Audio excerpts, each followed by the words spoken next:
ಮತ್ತು ನಾದಿನಿ ಮೇಲೆ ಪತಿ ಅಟ್ಟಹಾಸವನ್ನ ಗೈದಿರುವಂತಹ ಸ್ಟೋರಿಗೆ ಸಂಬಂಧಪಟ್ಟಂತೆ ಡೀಟೇಲ್ಸ್ ಸಿಗ್ತಾ ಇದೆ.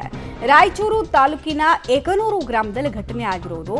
ಕೌಟುಂಬಿಕ ಕಲಹ ಹಿನ್ನೆಲೆಯಲ್ಲಿ ಮಚ್ಚಿನಿಂದ ಪತಿ ಮತ್ತು ನಾದಿನಿ ಮೇಲೇನೆ ಪತಿ ಅಟ್ಟಹಾಸವನ್ನು ಗೈದಿರೋದು. ಅಂದ್ರೆ ಹೆಂಡತಿ ತಂಗಿ ಮೇಲೂ ಕೂಡ ಈತ ರಾಕ್ಷಸಿತನವನ್ನ ತೋರಿಸಿರೋದಂತೆ.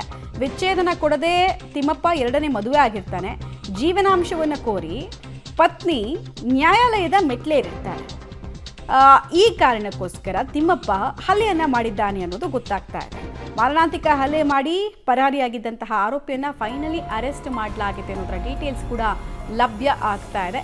CCTVಯಲ್ಲಿ ಅದರ ವಿಜುವಲ್ಸ್ ಕೂಡ ಸಿಗ್ತಾ ಇದೆ. ನೋಡಿ, ಆತ ಗಾಡಿಯಲ್ಲಿ ಬರ್ತಾ ಇದ್ದ ಹಾಗೆ ಗಾಡಿ ಮುಂದೆ ಇಟ್ಟಿದ್ದಂತಹ ಮಚ್ಚನ್ನ ತಂದು ಹಲ್ಲೆಯನ್ನ ಮಾಡಿ ವೆಪನ್ ಜೊತೆಗೆ ಆತ ಎಸ್ಕೇಪ್ ಆಗುವಂತಹ ದೃಶ್ಯ ಕೂಡ ನಮಗೆ CCTVಯಲ್ಲಿ ಸರಿಯಾಗಿದೆ. ಮಚ್ಚಿನಿಂದ ಇದೆ ಈ ಪಿಂಕ್ ಶರ್ಟ್ ಹಾಕಿದಾನಲ್ಲ ವ್ಯಕ್ತಿ ಹಲ್ಲೆ ಮಾಡಿ. ನೋಡಿ, ಆತ ಎಷ್ಟು ಕೋಲ್ಡ್ ಬ್ಲಡೆಡ್ ವ್ಯಕ್ತಿ ಆಗಿರ್ತಾನೆ ಅಂದರೆ ಒಬ್ಬರಲ್ಲಿ ರಕ್ತದ ಮಡುವಿನಲ್ಲಿ ಬಿದ್ದಿರ್ತಾರೆ. ಈತ ತನ್ನ ಕಾರ್ಯ ಸಾಧನೆಗೋಸ್ಕರ ಚೆನ್ನಾಗಿ ಹಲ್ಲೆ ಮಾಡಿ ಅಲ್ಲಿಂದ ಎಸ್ಕೇಪ್ ಆಗೋದು. ಆಮೇಲೆ ಈತನ ಮೇಲೆ ಇನ್ನೊಂದು ಆರೋಪ ಅಂತ ಅಂದರೆ ಮೊದಲ ಪತ್ನಿಗೆ ಡಿವೋರ್ಸೇ ಕೊಡದೆ ಎರಡನೇ ಮದುವೆಯನ್ನು ಕೂಡ ಆಗಿರ್ತಾನೆ. ಈ ಎಲ್ಲ ವಿಚಾರದಿಂದ ನೊಂದಂತಹ ಪತ್ನಿ ಸಹಜವಾಗಿ ಕೋರ್ಟ್ ಮೆಟ್ಲೆ ಹತ್ತಿರ್ತಾಳೆ. ಮೋಸ ಹೋಗಿದ್ದು ಅಲ್ಲದೆ ಅನ್ಯಾಯಕ್ಕೆ ಒಳಗಾಗಿದ್ದು ಅಲ್ಲದೆ ಈಗ ಮಚ್ಚಿನೇಟನ್ನು ತಿನ್ನಬೇಕಾದ ಸ್ಥಿತಿ ಪಾಪದ ಪತ್ನಿಗೆ ಎದುರಾಗಿದೆ. ಆಕೆ ಜೊತೆಗೆ ಇದ್ದಿದ್ದಕ್ಕೆ ಶಿಕ್ಷೆ ಅನ್ನೋ ರೀತಿ ಹೆಂಡತಿ ತಂಗಿಗೂ ಕೂಡ ಹಲ್ಲೆ ಮಾಡಿರೋದು ಗೊತ್ತಾಗ್ತಾ ಇದೆ.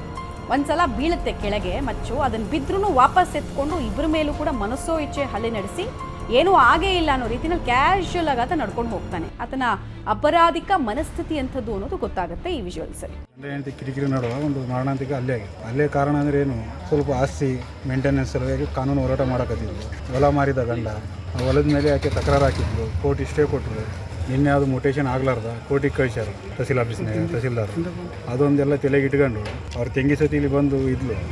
ಅವ್ರ ಅಕ್ಕ ಒಬ್ಬಕ್ಕೆ ಅಂತ ಅವ್ರ ಅಕ್ಕನ ಅಟ್ಯಾಕ್ ಮಾಡಕ್ಕೆ ಹೋಗಿ ಆಕೆ ನಮ್ಮ ಅಕ್ಕನ ನಮ್ಮ ತಂಗಿನ ಇಬ್ಬರನ್ನ ಮತ್ತೆ ತಗೊಂಡು ಕಟ್ ಮಾಡ್ಯಾನ ನೋಡಿ. ಏನು ಮಾಡ್ಬೇಕು ಇಂಥವ್ನು ಬಿಟ್ಟು ಮದುವೆ ಆಗಿದ್ರಿ ಇನ್ನೊಂದು ಆದ್ರಾಗಲಿ ಅಂತಂದು ಸುಮ್ಮನೆ ಆಗಿ ಬಿಟ್ಟಿದ್ದೀವಿ. ಆ ಕಡೆ ಇದ್ರಿರೋದಕ್ಕೆ ಕಡೆನ ಅಂತಂದು ಹಿಂಗಾದ್ಮೇಲೆ ಗುಣ ಈ ಕೋರ್ಟು ಮೇಂಟೆನೆನ್ಸಿಗೆ ಅದೆಲ್ಲ ಹಾಕಿದ ಮೇಲೆ ಮೇಂಟೆನೆನ್ಸ್ ಕಟ್ಟೋದು ಬರ್ತದ ಭಾಗ ಕೊಡೋದು ಬರ್ತದ ಅಂತ ಹಂಗೆ ಮಾಡಿದ್ರು.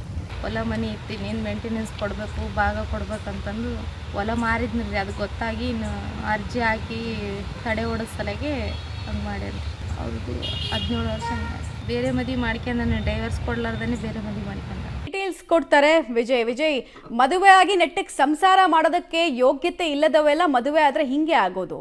ಸದ್ಯಕ್ಕೆ ಆತನನ್ನ ಅರೆಸ್ಟ್ ಮಾಡಲಾಗಿದೆಯಾ, ಏನು ಸೆಕ್ಷನ್ಸ್ ಹಾಕಿ ಒಳಗಟ್ಟಿದ್ದಾರೆ ಅಂತ? ನಿಜಕ್ಕೂ ಮಮತಾ, ಈಗಾಗಲೇ ಆರೋಪಿಯನ್ನ ಬಂಧನ ಮಾಡಲಾಗಿದೆ. ಅವನ್ನ ಈಗಾಗಲೇ ನ್ಯಾಯಾಂಗ ಬಂಧನಕ್ಕೆ ಒಪ್ಪಿಸುವಲ್ಲಿ ಪೊಲೀಸರು ಮುಂದಾಗಿದ್ದಾರೆ. ಆದ್ರೆ ಏನು 15 ವರ್ಷಗಳ ಸಂಸಾರ ಮಾಡಿದ ಬಳಿಕ ಈ ಘಟನೆ ನಡೆದಿರುವಂತದ್ದು. ಈಗಾಗಲೇ ಮಹಿಳೆಗೆ 4 ಜನ ಮಕ್ಕಳಿದ್ದಾರೆ. ಆದ್ರೆ ಏನು ಆರೋಪಿ ತಿಮ್ಮಪ್ಪ ಇದ್ದಾನೆ, ಇವನು ಎರಡನೇ ಒಂದು ಮದುವೆಯನ್ನ ಮಾಡ್ಕೊಳ್ತಾನೆ. ಎರಡನೇ ಮದುವೆ ಮಾಡಿಕೊಂಡ ನಂತರ ಏನು ಪತ್ನಿಯನ್ನ ದೂರ ಇಡ್ಲಿಕ್ಕೆ ಶುರು ಮಾಡ್ತಾನೆ. ಹೀಗಾಗಿ ಹೆಂಡತಿಗೆ ಕಾಟವನ್ನ ಕೊಡ್ಲಿಕ್ಕೆ ಶುರು ಮಾಡ್ತಾನೆ. ಹೀಗಾಗಿ ಪತ್ನಿ ಜೀವನಾಂಶಕ್ಕೆ ಕೋರ್ಟಿಗೆ ಮೊರೆ ಹೋಗಿರ್ತಾಳೆ. ಜೊತೆಗೆ ಮೊದಲ ಹೆಂಡತಿಗೆ ಮಾಹಿತಿಯೇ ಇಲ್ಲದೆ ಜಮೀನನ್ನ ಮಾರಾಟ ಮಾಡಿರ್ತಾನೆ. ಅದಕ್ಕೂ ಕೂಡ ಪತ್ನಿ ತಕರಾರನ್ನ ಹಾಕಿರ್ತಾಳೆ. ಈ ವಿಷಯಕ್ಕೆ ಜಗಳ ಆಡ್ತಿದ್ದಂತ ತಿಮ್ಮಪ್ಪ ಏನು ನಿನ್ನೆ ಏಕಾಏಕಿ ಒಂದು ಮಚ್ಚಿನಿಂದ ಪತ್ನಿಯ ಮೇಲೆ ಹಲ್ಲೆಗೆ ಮುಂದಾಗ್ತಾನೆ. ಆ ಪತ್ನಿಯನ್ನ ಕಾಪಾಡ್ಲಿಕ್ಕೆ ಬಂದಂತ ನಾದಿನಿ ಮೇಲೆ ಕೂಡ ಹಲ್ಲೆ ಮಾಡಿರುವಂತದ್ದು. ಆ ನಾದಿನಿಯ 2 ಬೆರಳುಗಳು ಕಟ್ಟಾಗಿದೆ ಮತ್ತು ಪತ್ನಿಯ ಸ್ಥಿತಿ ಗಂಭೀರ ಆಗಿರುವಂತದ್ದು. ಈಗಲೂ ICUನಲ್ಲಿ ಏನು ಚಿಕಿತ್ಸೆಯನ್ನ ಪಡಿತಾ ಇದ್ದಾರೆ. ಇದಕ್ಕೆ ಮುಖ್ಯವಾಗಿ ಎರಡನೇ ಮದುವೆ ಮತ್ತು ಏನು ಜೀವನಾಂಶಕ್ಕೆ ಅರ್ಜಿ ಹಾಕಿರ್ತಾರೆ, ಈ ಒಂದು ಕಾರಣಕ್ಕೆ ಹಲ್ಲೆ ಮಾಡಿರುವಂತದ್ದು. ಈಗಾಗಲೇ ಅವನ್ನ ಬಂಧಿಸಿರ್ತಕ್ಕಂಥ ಪೊಲೀಸರು ವಿಚಾರಣೆಯನ್ನ ಮುಂದುವರಿಸಿದ್ದಾರೆ. ಇವತ್ತು ಅವನ್ನ ನ್ಯಾಯಾಂಗ ಬಂಧನಕ್ಕೆ ಒಪ್ಪಿಸಲಿದ್ದಾರೆ ಅಂತ. ಧನ್ಯವಾದ ವಿಜಯ್ ತಮ್ಮೆಲ್ಲ ಮಾಹಿತಿಗಾಗಿ.